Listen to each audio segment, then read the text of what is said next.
Vamos resolver o problema 1.20 do Alexander Sadiku. Ele pede para nós determinarmos a tensão V0 e a potência absorvida por cada elemento no circuito da figura abaixo. A tensão V0 está aqui, né, e a potência absorvida para cada um deles. Alguns componentes dá para a gente determinar a potência, porque a potência absorvida nada mais é do que P, que é V vezes I. Os elementos que eu tenho V e tenho I, eu consigo determinar. Tá? Basta também saber que se a corrente I entra pelo terminal positivo, o P é positivo, maior que zero, e aqui a gente está num caso que o elemento está consumindo potência, e se a corrente entra pelo terminal negativo, o P é menor que zero, e aquele elemento está fornecendo potência. Tá? Não podemos esquecer isso. Podemos aqui lembrar também da conservação da potência, tá bom? E vamos nomear os componentes P1, P2, P3, P4, P5 e P6. Tá? Quem seria o P1 ali? Ó? A corrente de 6 A que está aqui, ela está entrando pelo terminal negativo.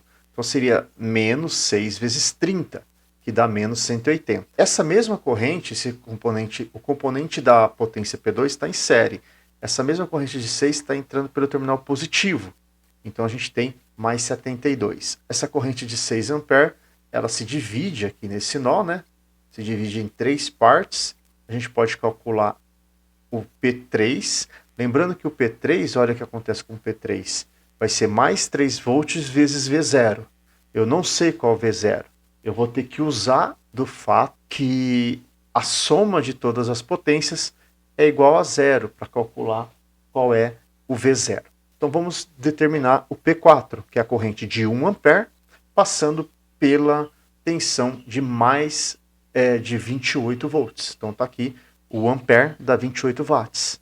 O P5 é aquela corrente zero de 2 A, essa corrente que está aqui em cima. 2 A vezes 28, que dá 56 positivo. E por fim, é a corrente de 5 e 0, né, que é a corrente dessa fonte, tá bom? Na verdade, é a corrente de 3 A vezes a tensão de 5 e 0, tá bom? Isso aqui é uma fonte de tensão dependente da corrente.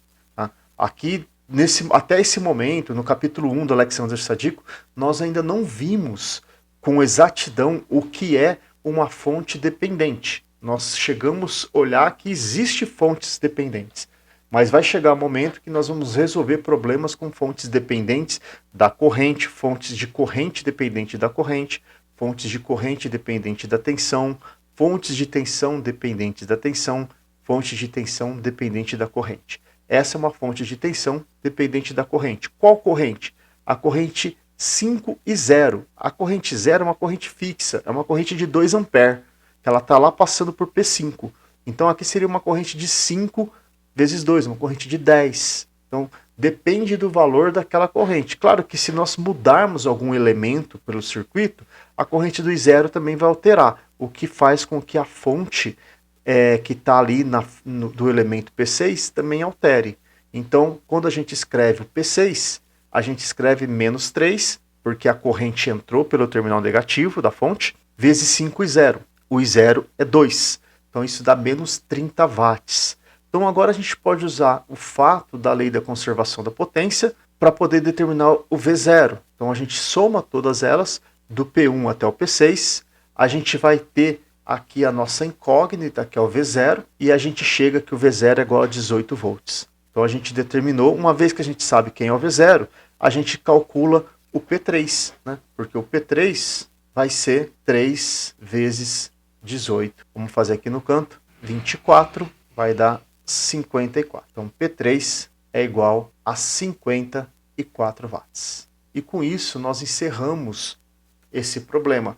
Nós fizemos exercícios já parecido com esse anteriormente, é um exercício bem direto, a gente usa o fato da lei do sinal passivo, quando a corrente entra pelo terminal positivo, a potência é maior que zero, se ela entra pelo terminal negativo, ela é menor que zero. Se a potência for maior que zero, o elemento está consumindo potência do circuito, e se ela for menor que zero, o elemento está fornecendo potência para o circuito.